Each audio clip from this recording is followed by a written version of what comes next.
தான் கண் தொடைக்க உன் பக்கத்துல நான் இருப்பேன்.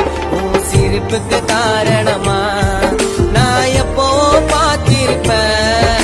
அந்த நிலாவ தோத்துடடி உன் அழகுக்கு இணையானா என் உசிர விட்டுடுவேன்.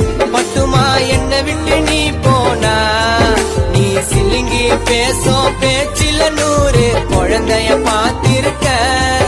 அடி மனசுல இதயத்தில் கூட நீதான் பூவா பூத்திருக்க. உன் மேல வச்ச பாசத்தை நான் என்ன சொல்லி புரிய வைப்ப. உன் ஆசை எல்லாம் என்னன்னு சொல்லி ஒண்ணு நடத்தி வைப்ப. நான் நிழலா இருப்பேன். உனக்கு வெயில அடிச்சாலும் நம்மள பிரிக்க முடியாதுடி. அந்த கடவுள் நினைச்சாலும்